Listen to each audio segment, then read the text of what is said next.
Em 1971, Moacir Franco ficou meses no topo das paradas com uma canção que comoveu o Brasil. Se tratava de Balada número 7, uma homenagem ao Garrincha, o anjo das pernas tortas, que encantou o mundo na Copa de 62 e vivia uma fase difícil. Curiosamente, a música original nem foi escrita para ele, mas por sugestão do próprio Moacir, acabou se transformando num retrato musical perfeito do final da carreira de Garrincha. Fala pessoal, aqui é o Adriano, historiador e criador de conteúdo, e agora nós vamos acompanhar a história de Balada número 7 e do craque que inspirou uma das canções mais comoventes sobre o futebol brasileiro. Sua ilusão entra em campo no estádio vazio. Quando o compositor Alberto Luiz procurou Moacir Franco para apresentar a letra, a inspiração original era o drama vivido por Ipojucan, meio-campista clássico, muito técnico e alto, que viveu bons momentos com a camisa do Vasco e da Portuguesa de São Paulo, além da seleção brasileira. Ipojucan pendurou as chuteiras depois da passagem pela Lusa no final dos anos 50 e depois iniciou uma carreira nem tão gloriosa de técnico. O drama de Ipojucan se tornou público no final dos anos 60. Devido à insuficiência renal, ele dizia que faltavam forças às vezes, até mesmo para caminhar. Ao longo da sua carreira, com o dinheiro que ganhou, ele até conseguiu comprar uma casa para sua mãe na zona norte do Rio, mas àquela altura parecia já não ter recursos para custear o seu tratamento e estava internado em São Paulo, num hospital, na ala de indigentes.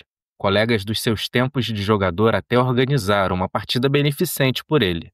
Nilton Santos, que foi parceiro de Pojucan na seleção, contava uma história de quando eles jogavam sinuca e começaram a fazer um show de embaixadinhas com caco de giz. Nilton Santos foi um dos mais dedicados na campanha de auxílio ao Ipojucan. Só que o caso era grave o bastante para que Pojucan virasse uma das primeiras notícias de transplante de órgãos na imprensa brasileira. Moacir Franco contou que Alberto Luiz o apresentou a letra, então inspirada na história de Pojucan, e disse ainda que queria que essa música se tornasse uma espécie de hino do jogador de futebol. Mas Moacir sugeriu que mudassem o tema para o Garrincha, que também vivia momentos difíceis naquele tempo e era uma figura mais conhecida. O cantor até pediu perdão à memória de Pojucan, mas, como veremos, não foi uma questão de demérito à carreira do craque aposentado. Ele quis, na verdade, registrar um episódio muito vivo e comovente daquele momento, o melancólico final de carreira de Garrincha. O jogador que foi chamado de anjo das pernas tortas e de a alegria do povo entrou para a história como o maior driblador já visto no futebol. Ele costumava chamar todos os seus marcadores pelo mesmo nome, João, como se não fizesse diferença quem tentasse impedir seus dribles. E aparentemente não fazia mesmo não. Até o craque Nilton Santos, seu companheiro de Botafogo e de seleção, narrou diferentes episódios em que se sentiu em apuros por ter que marcar o Garrincha. O nome do homem era Manuel Francisco dos Santos, mas ele se tornaria mais conhecido popularmente pelo seu apelido de infância, Garrincha. Existem diferentes versões sobre a origem desse apelido, mas todas começam com a sua irmã o chamando assim. Fosse por uma semelhança física do garoto de pernas arqueadas com um passarinho chamado Garrincha, então muito comum pelas bandas de Magé, ou fosse pela agilidade da ave, que era um alvo muito difícil para os caçadores, ou ainda pelo hábito do garoto de pegar passarinho. Garrincha, o jogador, se tornou uma figura marcante no futebol carioca a partir da década de 50. Com a camisa do Botafogo, se destacou por seus dribles, sua velocidade e sua precisão em passes e finalizações. Venceu 3 campeonatos cariocas e desconcertou uma infinidade de marcadores. Esse destaque o levou a ser convocado para a Copa de 58, evento que projetou Garrincha ao status de ídolo nacional. Ao lado de Pelé, foi um grande nome daquele elenco. Rui Castro apontou na biografia do craque que, após essa Copa, Garrincha se tornou a figura mais amada do Brasil. Até quem não era botafoguense tinha satisfação em vê-lo jogar. Mas foi também por esse tempo que o público passou a notar que Garrincha enfrentava algum problema extracampo. No começo, foi por causa das variações de peso do craque. Essa questão era muito provocada pelo consumo excessivo de álcool, um hábito adquirido por Garrincha ainda muito jovem e que foi gradativamente se tornando uma sombra em sua vida. Porém, a essa altura, a juventude e o talento ainda superavam qualquer questão de saúde. Já na Copa de 62, os adversários desceram a botina no Pelé, impedindo que a seleção pudesse contar com ele a partir do segundo jogo da Copa. Foi aí que Garrincha chamou para si a responsabilidade. Ele, que se divertia em campo enquanto divertia o público, ficou sério, talvez irritado com o que fizeram com Pelé, e decidiu que seria ele o grande nome de mais uma conquista da seleção. E foi isso mesmo que ele fez. O Brasil se sagrou bicampeão e muitos disseram que aquela Copa foi a Copa do Garrincha. Anos mais tarde, os Correios lançaram selos comemorativos do tricampeonato de 1970 e o selo de 62 estampava um lance do Garrincha diante de um marcador que foi tão entortado por um drible do craque que praticamente plantou bananeira em campo. Foi também nessa Copa que o jogador iniciou seu relacionamento com a cantora Elza Soares. A situação deu o que falar na época, pois Garrincha deixou para trás uma família já constituída, com esposa e muitas filhas. Mas a relação com Elza não foi uma aventura e também se tornou um casamento. Na próxima Copa, Garrincha já não teve o mesmo desempenho. Aliás, a seleção não conseguiu repetir o futebol que todos esperavam. Porém, jogando fora da seleção, também se notava que Garrincha já não era o mesmo.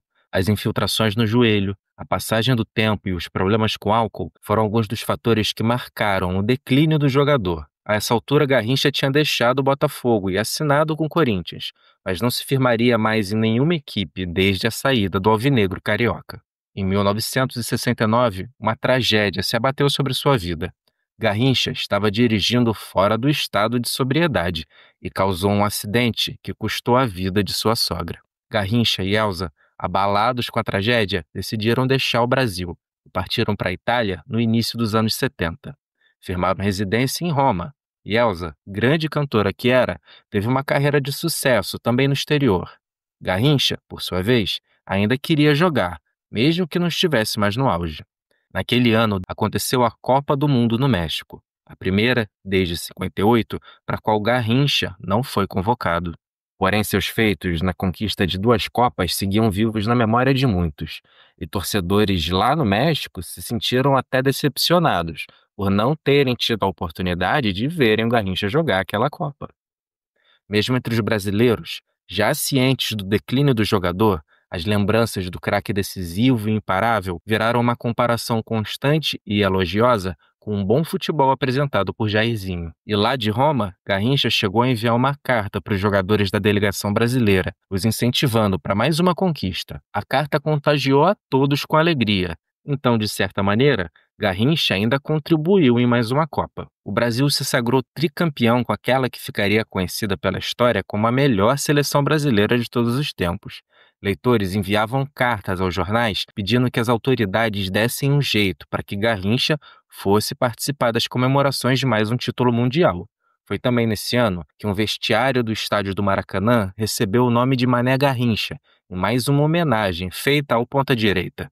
Foi todo esse contexto de declínio, tragédias, ausência na Copa e até mesmo no Brasil que motivou a homenagem na música Balada número 7 e também a tornou um sucesso arrebatador. O próprio Garrincha ouviu pela primeira vez em seu apartamento em Roma e foi tomado pela emoção. O velho atleta recorda as jogadas felizes. Da mesma maneira, seu antigo companheiro, Didi, que nesse tempo era técnico no futebol argentino, mantinha no carro uma fita com essa música e se comovia quando a escutava.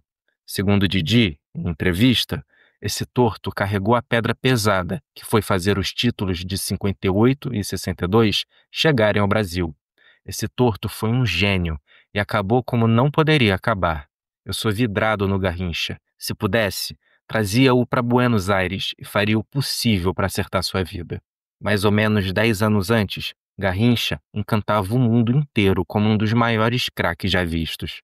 A música, ao mesmo tempo, prenunciou a aposentadoria de Garrincha, que se confirmou em 72, e registrou quanto as suas jogadas e títulos seguiam vivos na memória coletiva. Mais tarde, Moacir Franco revelou que essa música foi o seu maior sucesso e também proporcionou um encontro do artista com Garrincha e Elza, além de ter motivado um dos primeiros clipes musicais produzidos no Brasil. A canção ainda embalou a inauguração do estádio Mané Garrincha, e mesmo que tenha sido pensada originalmente para Ipojucã, ao ser direcionada à figura do Garrincha, foi certeira no sentimento geral de perplexidade e nostalgia com um triste desfecho da carreira do jogador que contribuiu tanto na conquista de 2 Copas. Cabe a observação que a música também registrou como alguns grandes craques do passado não ganharam dinheiro que hoje parece mais comum no futebol de alto nível. Nem Pojucan, nem Garrincha viveriam por muitos anos após o lançamento dessa música. Eles chegaram a receber a ajuda de ex-companheiros através de arrecadações de jogos beneficentes, mas os problemas de saúde de ambos se mostraram questões incontornáveis. E Pojucan partiu com somente 52 anos, em 1978, devido à insuficiência renal, enquanto Garrincha, sofrendo com problemas de alcoolismo por toda a sua vida, veio a partir devido à cirrose hepática, aos 49 anos, em 1983. E se vocês não querem que esse canal tenha que marcar o Garrincha, deixa o like, comenta, compartilha, enfim, dá aquela força. Mas o mais importante, muito obrigado pela sua atenção. Cadê você? Cadê você? Você passou